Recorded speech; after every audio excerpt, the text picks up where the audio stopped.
نحمده ونصلي على رسوله الكريم أما بعد رب اشرح لي صدري ويسر لي أمري واحلل عقدة من لساني يفقهوا قولي۔ دینی رہنمائی کی مجلس نمبر 243 میں سبھی سامعین کی خدمت میں السلام علیکم ورحمۃ اللہ وبرکاتہ عرض ہے۔ آج کی مجلس کا پہلا سوال یہ ہے کہ جنت کہاں پر موجود ہے اور کیا قرآن و حدیث میں اس کے متعلق کوئی رہنمائی ملتی ہے؟ جواباً عرض ہے کہ جنت کے بارے میں قرآن پاک میں یہ موجود ہے کہ وہ 7ویں آسمان کے قریب ہے، سدرۃ المنتہا کے قریب، عندہا جنت المأویٰ، سورہ والنجم میں فرمایا گیا ہے، اور بقیہ اس کی تفصیلات اللہ ہی کے علم میں ہیں۔ پوچھ رہے ہیں کہ یہ بھی بتائیں کہ جہنم کی آگ کیسی ہے اور حدیث میں اس کے متعلق کیا رہنمائی ملتی ہے؟ تو جہنم کی آگ کے بارے میں قرآن پاک میں جگہ جگہ اس سے ڈرایا گیا ہے، بہت ہی خطرناک اور بھیانک اور انتہائی زیادہ جلانے والی، جس کے اندر آگ بھڑکانے کے لیے انسانوں کو اور پتھروں کو ایندھن کے طور پر استعمال کیا جائے گا۔ اور حدیث میں ہے کہ یہ دنیا کی آگ جہنم کی آگ کا 70واں حصہ ہے۔ جہنم کی آگ اس سے 69 گنا زیادہ جلانے کی صلاحیت رکھتی ہے۔ اسی طرح یہ بھی حدیث میں ہے کہ جہنم کی آگ کو 1000 سال تک دہکایا گیا، جس سے وہ سرخ ہو گئی، پھر 1000 سال تک دہکایا گیا جس سے وہ سیاہ ہو گئی، سفید ہو گئی، پھر 1000 سال تک دہکایا گیا جس سے وہ سیاہ ہو گئی اور اسی حالت میں دہک رہی ہے۔ الامان والحفیظ، اللہ تعالیٰ پوری امت کی اس آگ سے حفاظت فرمائے۔ سوال کرتے ہیں کیا دنیا میں کم و بیش 1,24,000 انبیاء آئے تھے اور کیا ان میں رسولوں کی تعداد 315 تھی؟ جواباً عرض ہے کہ جی ہاں، یہ وضاحت مشکوٰۃ شریف میں ایک روایت میں موجود ہے۔ بہت زیادہ مضبوط روایت تو نہیں ہے، لیکن بہرحال ایسی بھی نہیں ہے کہ اسے رد کیا جا سکے۔ 1,24,000 کل انبیاء، جس میں سے رسول جن کو شریعت یا کتاب دی گئی وہ 315 ہیں۔ سوال کرتے ہیں اللہ تعالیٰ کا عرش کہاں پر موجود ہے؟ قرآن و حدیث میں اس کے متعلق کوئی رہنمائی ہے یا نہیں؟ جواباً عرض ہے کہ اللہ تبارک و تعالیٰ عرش پر مستوی ہیں، یہ قرآن پاک میں آیت میں موجود ہے، الرحمن علی العرش استویٰ۔ لیکن یہ کس طرح کا استوا ہے، عرش کی نوعیت کیا ہے اور اس کی حتمی تفصیلات، یہ ہمارے علم میں نہیں ہے، بس اس پر اجمالی طور پر ایمان لانا ضروری ہے، اور اس بارے میں زیادہ سوال جواب کرنے کی بھی ضرورت نہیں ہے۔ بس اتنا یقین کرنا ہے کہ جو قرآن میں کہہ دیا کہ اللہ تعالیٰ عرش پر متمکن ہے، بس کس طرح ہے وہ اس کی شان کے لائق، جس طرح بھی ہوں ویسے ہیں، اس کو مان لینا چاہیے بغیر کسی تفصیل کے۔ سوال کرتے ہیں کیا پہاڑ قرآن کریم کے بوجھ کو برداشت نہیں کر سکتا؟ یہ کس دلیل سے ثابت ہے؟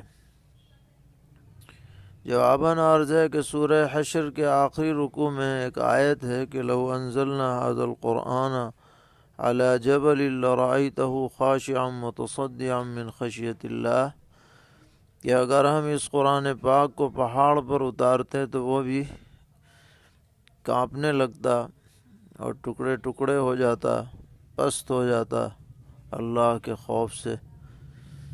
اور اس آیت کا مطلب علامہ ابن کثیر رحمۃ اللہ علیہ نے یہ لکھا ہے کہ اگر ہم پہاڑ جیسی عظیم مخلوق کو انسانوں کی طرح عقل و فہم عطا کرتے اور اس پر قرآن اتارا جاتا تو وہ اس کی یہ کیفیت ہوتی، اس کو بیان کیا گیا ہے۔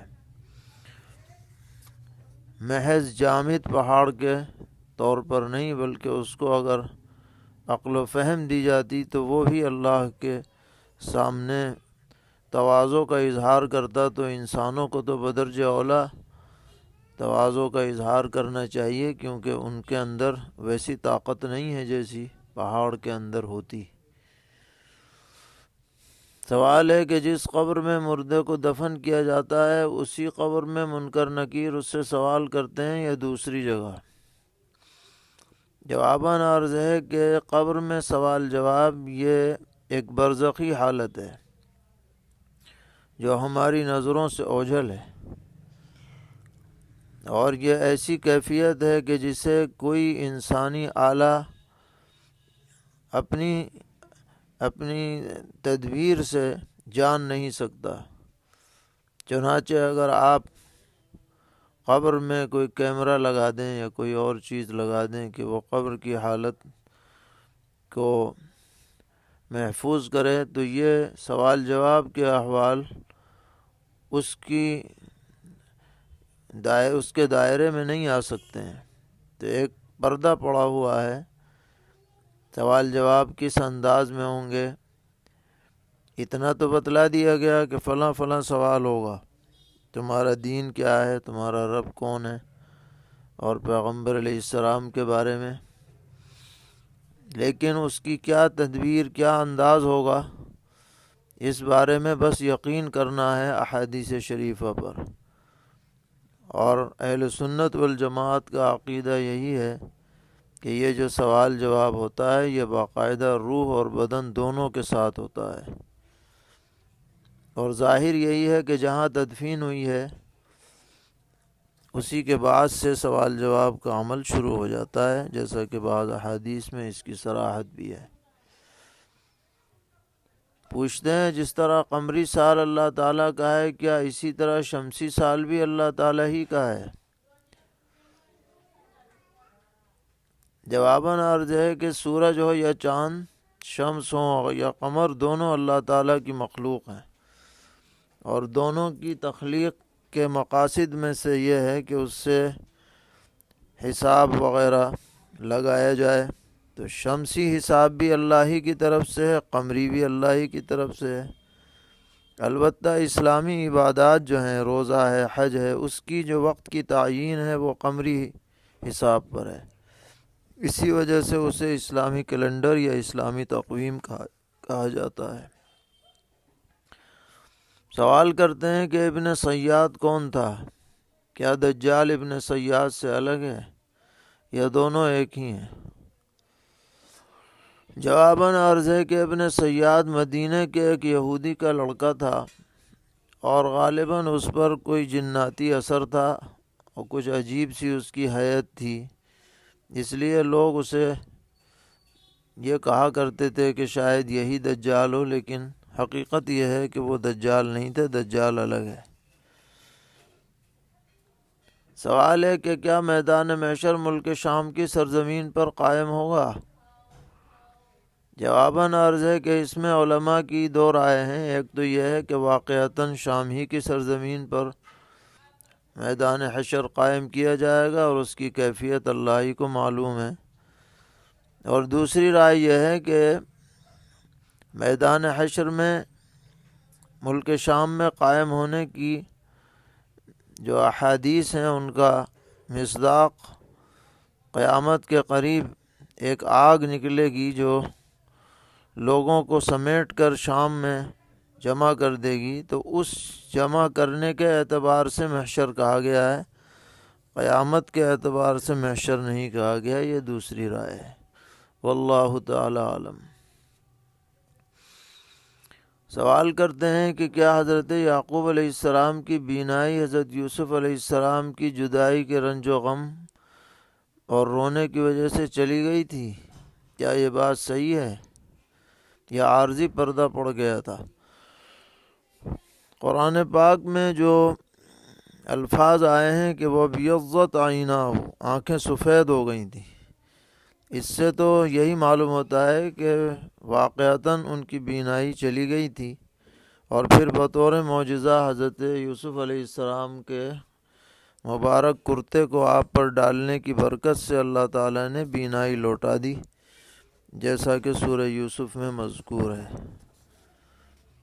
سوال ہے کہ کیا قیامت کے دن اللہ تعالیٰ سارے فرشتوں کو بھی موت دے دیں گے؟ جواباً عرض ہے کہ جب پہلی مرتبہ سور پھونکا جائے گا تو تمام جنات، انسان، فرشتے سب پر موت طاری ہوگی، صرف چند مقرب فرشتے رہ جائیں گے، اور بعد میں ان پر بھی موت طاری کر دی جائے گی، اس لیے کوئی بچے گا نہیں موت سے۔ صرف وَيَبْقَى وَجْهُ رَبِّكَ ذُو الْجَلَالِ وَالْإِكْرَامِ، صرف اللہ رب العزت والجلال کی ذات ایسی ہے جس پر فنا طاری نہ ہوگی۔ جواباً عرض ایک سوال کرتے ہیں کہ بستر پر بیٹھ کر کھانا کھانا شرعاً کیسا ہے؟ جواباً عرض ہے کہ بستر پر ہو یا کہیں پر بھی بیٹھ کر کھانا کھا سکتے ہیں، البتہ بیٹھنا اس انداز میں ہونا چاہیے کہ تواضع کا اظہار ہو، کبر و غرور کا اظہار نہ ہو، اور اس کا بھی خیال کرنا چاہیے کہ دسترخوان وغیرہ بچھا کر کھانا کھایا جائے تاکہ ادھر ادھر کھانا نہ گرے۔ سوال ہے کہ ایک صاحب حدیث بیان کر رہے تھے کہ جس انسان کا نکاح ہو چکا ہو اس کی پڑھی ہوئی 2 رکعت نماز بے نکاح انسان کی پڑھی ہوئی 70 رکعت نماز سے افضل ہے، تو کیا یہ حدیث ثابت ہے؟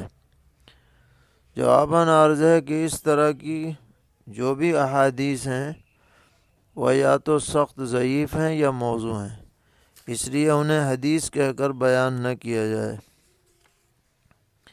باقی نکاح کرنے کے فضائل اور ترغیبات وہ اپنی جگہ پر ہیں۔ سوال کرتے ہیں دوران نماز اگر عورت کا کسی غیر محرم مرد سے سامنا ہو جائے تو عورت کیا کرے؟ ایک ہاتھ سے پردہ کرے یا کھلے چہرے سے نماز پڑھتی رہے؟ جواباً عرض ہے کہ نماز کی حالت میں نامحرم کے سامنے آنے کی وجہ سے عورت کی نماز پر کوئی اثر نہیں پڑے گا، اور اس کے لیے کوئی پردہ وغیرہ بھی اس وقت ضروری نہیں ہے، البتہ جہاں نماز پڑھنے کا ارادہ ہو تو پہلے دیکھ لے کہ ایسی جگہ نماز پڑھے کہ نامحرموں کا سامنا نہ ہو، اور نامحرم مردوں کو چاہیے کہ وہ اس کی طرف نظر نہ اٹھائیں بلکہ نظر جھکا کر کے رکھیں۔ حدیث میں آتا ہے کہ جو شخص فجر کی نماز کے بعد اپنی جگہ پر اشراق تک بیٹھا رہے اور پھر اشراق کی نماز پڑھے تو اس کو عمرے کا ثواب ملے گا۔ معلوم یہ کرنا ہے کہ اسی خاص جگہ پر بیٹھے رہنا ہے یا پوری مسجد میں کہیں بھی آدمی آ جا سکتا ہے اور سلام وغیرہ کا جواب دے سکتا ہے یا نہیں، یا صرف ذکر و اذکار میں ہی وقت گزارے؟ جواباً عرض ہے کہ کامل فضیلت جبھی حاصل ہوگی جبکہ بلا ضرورت اپنی جگہ سے نہ اٹھے۔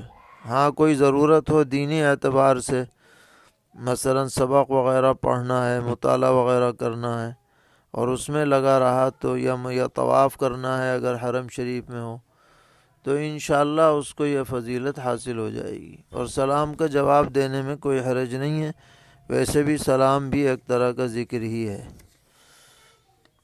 پوچھتے ہیں اگر کسی شخص نے دائیں جانب کے بجائے بائیں جانب سلام پہلے پھیر دیا تو اس کی نماز کا کیا حکم ہے؟